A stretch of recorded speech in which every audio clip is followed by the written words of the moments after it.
Olá, tudo bem? Sou Antônio Carlos, presbítero na Igreja Presbiteriana do Brasil em Bragança Paulista. Hoje nós vamos falar mais uma vez sobre a história de Jonas e nós vamos falar especificamente sobre o chamado de Jonas. O que ela tem a ver com a nossa vida, com o nosso chamado, quais as suas características, ok? Aproveite e deixe o seu like, se inscreva no canal da nossa igreja e tenha acesso a todo o conteúdo disponível. Sermões do Pastor Cícero, outras aulas de escola dominical, aula para crianças. Aproveite de todo esse conteúdo, aproveite para disseminar junto conosco a palavra de Deus, ok? Muito bem, meus irmãos. Quero falar sobre o chamado de Deus. O texto básico que nós estamos trabalhando é Jonas capítulo 1, de 1 a 3. Diz assim a palavra de Deus. A palavra do Senhor veio a Jonas, filho de Amitai, com esta ordem: vá depressa à grande cidade de Nínive e pregue contra ela, porque a sua maldade subiu até a minha presença. Mas Jonas fugiu da presença do Senhor, dirigindo-se para Tarsis. Desceu à cidade de Jope, onde encontrou um navio que se destinava àquele porto. Depois de pagar a passagem, embarcou para Tarsis para fugir do Senhor. É assim então que diz a palavra de Deus sobre o chamado de Jonas, a reação de Jonas ao chamado de Deus. Meus irmãos, Jonas, trocando em miúdos, em outras palavras, Jonas responde assim ao chamado de Deus: eis-me aqui, envia outro, e não a mim. Recusa totalmente a ordenança de Deus. Ele deveria ir para Nínive, pegou um caminho totalmente oposto, que era Tarsis, foi para o outro lado. O que é triste nessa história, meus irmãos, é que Deus nos chama, sempre que Deus nos chama, Ele tem tarefas especiais e pessoais e específicas para nós. E é disso que Jonas está fugindo. Deus nos dá certas missões, meus irmãos, Deus nos chama para certas coisas, porque, primeiro, que nós somos perfeitamente capacitados para aquilo. É naquela missão que eu poderei render meus melhores frutos. Aquilo que eu não tenho de capacidade quando Deus me chama, Deus com certeza vai suprir. Não é porque eu não tenho aquela condição, tudo aquilo que eu preciso de condição para exercer aquela missão, Deus vai suprir. Deus não coloca a gente numa missão e nos abandona. Pelo contrário, Ele sustenta naquela missão. E Deus chamou Jonas para pregar contra o pecado de Nínive e anunciar o amor de Deus para aquele povo que ainda não o conhecia. De alguma forma, meus irmãos, todos nós somos como Jonas, Muitas vezes nós não nos sentimos capacitados para determinada missão que Deus nos coloca, temos preguiça, agimos com má vontade, não é esse o momento da minha vida, agora eu quero primeiro fazer a minha carreira, eu quero cuidar do meu casamento, eu quero cuidar dos meus filhos, enfim, são por inúmeros motivos, inúmeras razões, nós acabamos fugindo das missões que Deus nos coloca a cada um de nós, Então, essa reação de Jonas, ao invés de ir para Nínive, pega o navio para Tarsis, muitos de nós, talvez estejamos fazendo a mesma coisa, estejamos agora no navio para Tarsis, fugindo de Nínive. Ocorre, meus irmãos, que quando Deus comissiona, quando Deus chama, não há rota alternativa, não tem outro meio. Deus não aceita a resposta volta mais tarde, agora não posso. Não adianta lutar contra as decisões soberanas de Deus. Haja vista o que ocorreu com Jonas. Muito bem, meus irmãos. Sobre o chamado de Jonas, há algumas coisas que nós precisamos entender sobre o chamado. O chamado de Deus, ele tem 3 características. O chamado é pessoal, O chamado de Deus é pontual e o chamado de Deus tem um propósito, ele é proposital, ok? Então essas três características são comuns ao chamado de Deus para a nossa vida. Muito bem, meus irmãos. Com relação ao chamado pessoal, o texto de Jonas, capítulo 1, versículos 1 e 2, não poderia ser mais pessoal e específico. Veja, preste atenção nos detalhes. A palavra do Senhor veio a Jonas, filho de Amitai, com esta ordem: vá depressa à grande cidade de Nínive e pregue contra ela, porque a sua maldade subiu até a minha presença. Meus irmãos, o chamado de Deus ele é pessoal porque Deus estava falando com Jonas, com ele mesmo, o Jonas, filho de Amitai. Ou seja, Deus dá o nome, o sobrenome, o RG, o CPF e o nome dos pais. Não tem um chamado mais específico e pessoal do que esse. Tá? Deus, então, não deixa dúvida que o chamado é pessoal. Eu estou falando com Jonas, o filho de Amitai. Né? E com relação a esse chamado, meus irmãos, nós não sabemos de que forma que Deus falou com Jonas. Pode ter sido como Deus falou com Abraão. Abraão ouviu a própria voz de Deus falando com ele. Poderia ser também como Ezequiel. Deus falou por Ezequiel através de uma visão. Ou então como Jacó. Deus falou com Jacó através de um sonho. O texto bíblico não é claro. Não é claro, não. Ele omite qual foi a forma que Deus usou para se comunicar com Jonas. Mas o importante é a gente destacar que o texto deixa claro que Deus chamou Jonas de forma pessoal, direta, sem deixar nenhuma dúvida, né? Mas, meus irmãos, Deus continua nos chamando ainda hoje. E os meios que Deus usa para nos chamar é através da sua Bíblia, da sua palavra, iluminando a mente e o coração da gente, fazendo com que a gente entenda qual é a vontade de Deus para as nossas vidas. Isso pode ocorrer através de sermões, pode ocorrer através de um testemunho, de exortações, pode acontecer através de um conselho, né? Aliás, é importante que a gente tenha sempre bons conselheiros à nossa volta para tudo na nossa vida, né? Pode ser no momento de uma oração, né? Porém, meus irmãos, todos esses aspectos que eu estou citando aqui, esses meios de Deus falar conosco, de acordo sempre com uma revelação bíblica, tudo com base bíblica, sem achismo, porque o chamado de Deus ele vai ter essa característica. Ele é pessoal, ele é claro e ele não deixa dúvida. Ele não deixa dúvida. Pode ser também, meus irmãos, que esse chamado de Deus venha através de uma inquietação no coração da pessoa, né? Então, mas a gente precisa ter essa certeza, né? Essa indicação, uma revelação vinda direto de Deus, ok? Então, preste atenção no que é falado, nos sermões, nos testemunhos, nas exortações, nos conselhos. São vários os métodos que Deus usa para falar conosco, ok?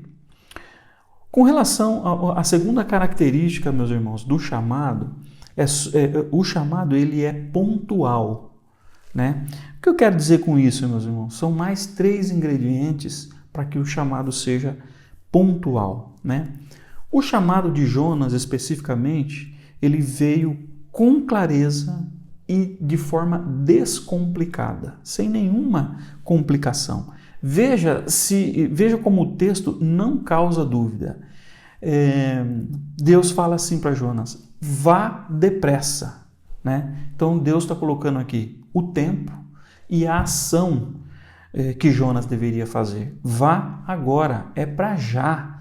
E não não tem essa de mais tarde eu vou, se der mais tarde eu passo lá, depois eu vejo como é que... Não, vá agora, vá depressa, né? Então, a ordenança de Deus era para ir e de forma rápida, né? Então, é uma característica do chamado de Deus. É claro, é descomplicado, né? Não existe, a gente não tem que ficar, é algo que não gera dúvida, né? Então, assim, pelo contrário, dá certeza, vá depressa, né? Então, o chamado, ele é pontual por conta disso, dessa clareza e dessa descomplicação. Uma outra característica do chamado pontual, meus irmãos, é que ele chega, o desafio chega aos nossos ouvidos com notas de realidade, né, e de desafio. Ele diz assim a palavra: vá depressa à grande cidade de Nínive. Então aqui, olha, primeiro Deus fala, vá e vá depressa. Logo em seguida ele fala, vá para onde? Vá para a cidade de Nínive. Veja que clareza, algo real, factível, algo que existe. É a grande cidade de Nínive, não deixando dúvida também para onde Jonas deveria ir, né? Então, o chamado de Deus tem essa clareza, né? E a terceira característica, né?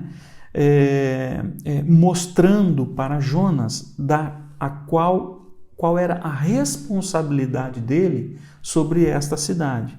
O texto diz assim, olha, pregue contra Nínive, porque a sua maldade subiu até a minha presença. Né? Então Deus aqui colocou esse fardo, esse peso sobre os ombros de Jonas, porque é isso que Deus esperava que Jonas fizesse.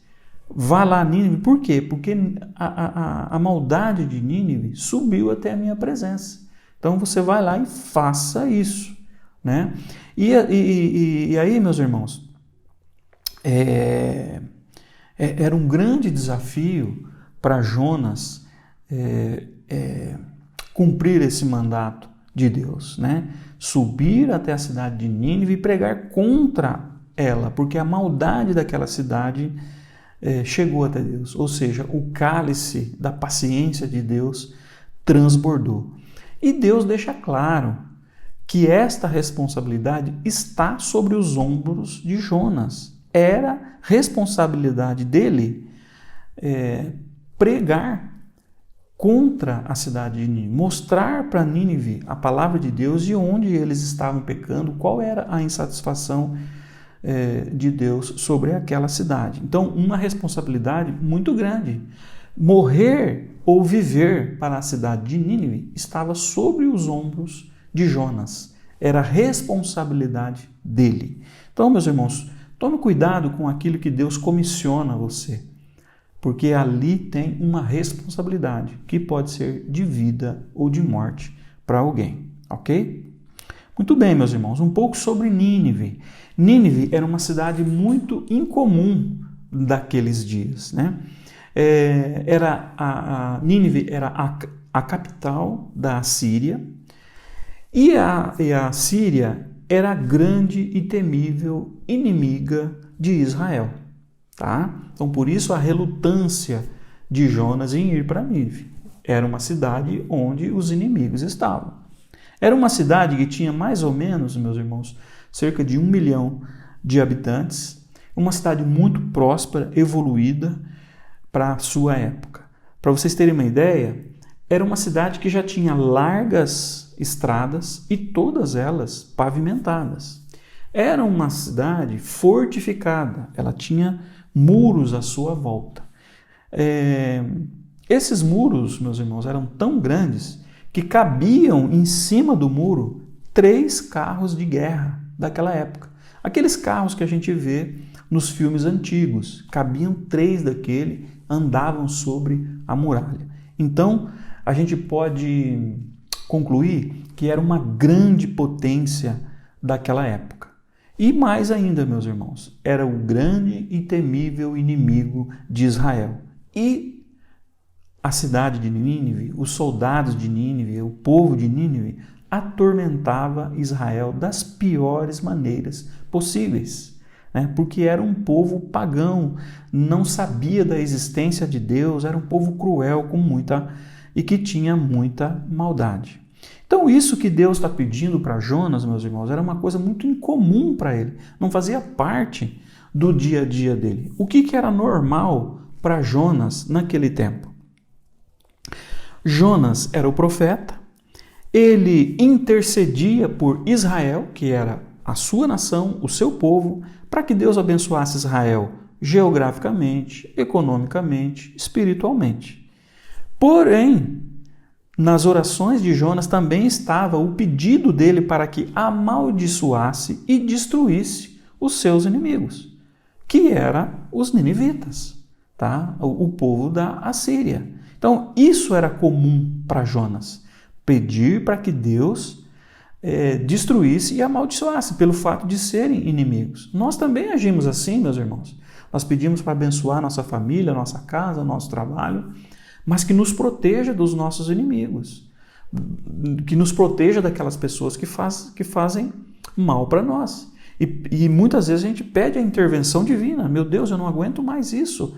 Manda uma praga para essa pessoa, mate essa pessoa, interrompe esse mal que essa pessoa está me fazendo. É muito comum. Isso era o normal para Jonas. E o que é surpreendente, que Deus então escolhe o profeta de Israel, inimigo dos ninivitas, pede para ele ir lá e pregar para esse povo cruel. Meus irmãos, na cabeça de Jonas, é muito comum a gente imaginar que, na verdade, o que ele queria é que aquele povo fosse dizimado, que Deus interviesse com justiça, e justiça para ele era a morte daquele povo, a escravidão daquele povo. Queria, na verdade, que uma seca destruísse aquela cidade, né? Então, o próprio Israel ansiava por isso, pela destruição dos seus inimigos, né? E Jonas está encarregado, então, de de ir até lá e pregar as boas novas do Senhor para aquele povo, pregar o evangelho para aquelas pessoas, para aquela cidade pagã, para aqueles que eram inimigos do povo de Deus, ok? Muito bem, meus irmãos. Deus continua chamando pessoas para esse tipo de coisa. É farto na Bíblia material que nós devemos orar pelos nossos inimigos, para pessoas que fazem mal para a nossa convivência. Nós temos sido chamados, meus irmãos, para pregar o Evangelho, muitas vezes para esse tipo de pessoas. Então, quando isso acontecer, não relute, vá, clame e confie que Deus fará a obra. Nós, por nós mesmos, nós não temos nem condição de interceder por essas pessoas, mas em obediência a Deus, vá, clame e confie, ok? Muito bem, meus irmãos. Nós vamos perceber também que o chamado de Deus tem um propósito, ele é proposital, né? Então, qual era o propósito de Deus? Que Jonas fosse até Nínive e levasse até eles o Evangelho de Deus. E Deus esperava, como resultado, a conversão daquelas pessoas, o abandono da sua maldade e uma transformação completa daquelas pessoas. Meus irmãos, esse povo, os ninivitas, eles eram tão terríveis que eles faziam tantas maldades, tantas crueldades com os povos que eles conquistavam, que eles não se limitavam a conquistar a terra. Eles eram maldosos, separavam pais e filhos, assassinavam, estupravam, torturavam, todo tipo de maldade para subjugar o inimigo, eles faziam. E por incrível que pareça, o propósito de Deus é que Jonas vá até esse povo, pregue o evangelho aos ninivitas, porque Deus espera a conversão, que esse povo abandone essa maldade, que era algo que Jonas nem conseguia imaginar. Como que eles vão abandonar essa maldade? né? E que transformasse essas pessoas por completo. Meus irmãos, por que Deus manda Jonas ir lá e fazer isso? Porque essa transformação que Deus espera, somente o Evangelho é capaz de fazer. Somente o Evangelho é capaz de provocar uma mudança tão radical nas pessoas, de forma permanente e de forma inacreditável. Eu tenho certeza que você conhece alguém que você jamais imaginou que seria um convertido, que seria um servo de Deus e que foi alcançado. Eu conheço pessoas que, quando eu vejo, eu falo, olha, isso é um milagre de Deus. Jamais imaginaria que tal pessoa se converteu, né? A gente está cansado de ver. Ocorre que naquele povo, naquela geração, naquele período da história, Deus tinha escolhido aquela geração de ninivitas para salvar. Isso está dentro da soberania, da soberana vontade de Deus. Não compete a nós dizer, mas eles não merecem, mas eles são cruéis, mas eles são isso, eles são aquilo. Deus é um mandado de Deus, soberania de Deus, né? A nós cabe apenas a obedecer, né? Então é assim que nós devemos agir. Sobre o poder do Evangelho, meus irmãos, como eu já disse anteriormente, somente o Evangelho de Deus é capaz de causar essa transformação que Deus espera dos ninivitas. Muitas vezes, meus irmãos, nós erramos em chegar para pessoas que a gente quer falar do Evangelho, mas a gente vem com outras coisas e não o Evangelho puro. Então, muitas vezes a gente entra com autoajuda, entra com segredos de liderança, com psicologia popular, e isso não dá certo, né? O que vale, o que faz, o que causa transformação é o verdadeiro e puro Evangelho de Deus. Outras pessoas, meus irmãos, já tentaram outras alternativas. Eu quero citar aqui alguns exemplos, né? O primeiro exemplo, Charles Darwin, que foi o pai da teoria da evolução. Ele chegou à conclusão, depois de todos os estudos, que o problema do homem é uma questão biológica e que no correr do tempo o homem evoluiria, né, a ponto de resolver todos os seus problemas, de chegar numa posição ideal. Mas, como ele é o pai da teoria da evolução, isso poderia levar milhões de anos para que o homem chegasse à perfeição, né? Então, assim, já é notório, público e notório que Charles Darwin, a teoria de Charles Darwin da evolução já caiu por terra, né? Outra pessoa, meus irmãos, que tentou outras formas, John Dewey, ele é o promotor do pragmatismo, né? Para ele, o problema do ser humano é uma questão de educação. Então, portanto, se você der educação para os homens, eles serão curados, né? E a sua condição mudará. Nós vimos na prática que também não é isso. Por mais instruído que seja um homem, ele ainda continua pecando, continua fazendo maldades, fazendo o contrário da vontade de Deus. Outro exemplo, meus irmãos, Sigmund Freud, o pai da psicanálise. Ele chegou à conclusão que o problema do ser humano também é uma questão psicológica. Ele chegou à conclusão, depois de muito estudo, de que os seres humanos, nós somos todos neuróticos. Ou seja, todos nós temos um pouco de desordens psíquicas dentro de nós. E essa desordem é causada pela repressão que a religião submete o homem, né? E ele dá a solução, olha, permita que o homem encontre o prazer e tudo irá bem. Essa é a conclusão final dele. Sabemos também que caiu por terra. E o último exemplo, meus irmãos, que é o Karl Marx, que é o pai do capitalismo, né? Pai do comunismo também. Ele chegou à conclusão de que o problema do homem é econômico. Se você colocar o ser humano num ambiente econômico ideal, tudo irá bem, né? Acaba com a desordem econômica e social.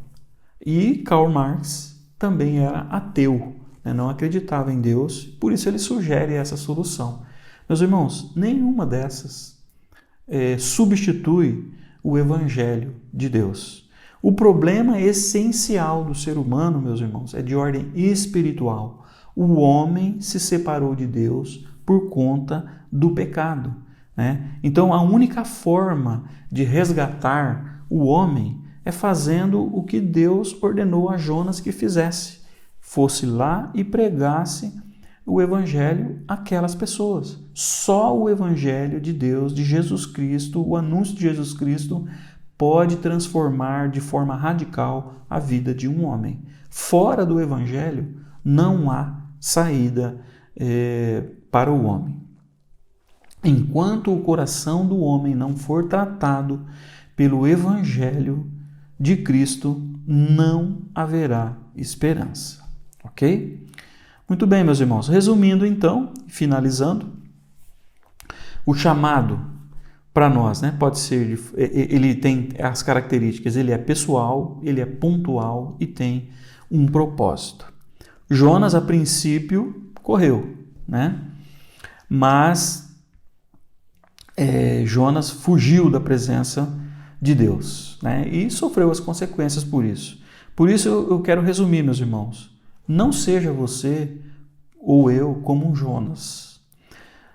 Entenda o chamado de vida que Deus tem, receba o chamado que Deus tem para nós e permita que esse chamado transforme você também e reparta a graça que você já recebeu. Reparta, e isso é a nossa obrigação e essa é a nossa missão.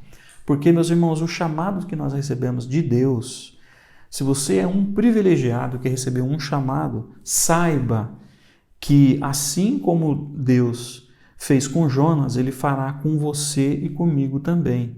Deus, através do chamado de Jonas, Jonas foi tratado, Jonas foi curado, Jonas foi disciplinado e Jonas foi salvo da situação em que ele vivia. Então, quando Deus tem um chamado, não é só a pessoa que vai receber, a nação que vai receber, é que será beneficiada.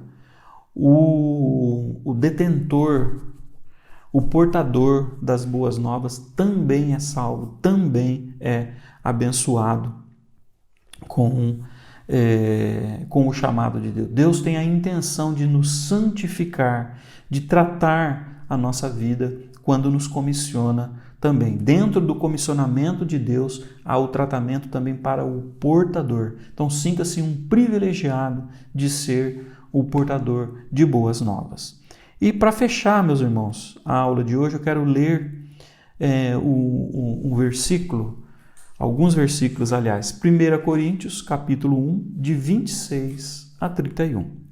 Diz assim a palavra de Deus: Irmãos, pensem no que vocês eram quando foram chamados. Poucos eram sábios segundo os padrões humanos, poucos eram poderosos, poucos eram de nobre nascimento. Mas Deus escolheu o que para o mundo é loucura para envergonhar os sábios, e escolheu o que para o mundo é fraqueza para envergonhar o que é forte. Ele escolheu o que para o mundo é insignificante, desprezado e o que nada é, para reduzir a nada o que é, a fim de que ninguém se vanglorie diante dele. É, porém, por iniciativa dele que vocês estão em Cristo Jesus, o qual se tornou sabedoria de Deus para nós, isso é, justiça, santidade e redenção, para que, como está escrito, quem se gloriar, glorie-se no Senhor. Ok? Muito bem, meus irmãos, era isso que eu tinha para hoje, falar sobre o chamado de Jonas e o que isso significa para nós, as características que tem o chamado de Deus.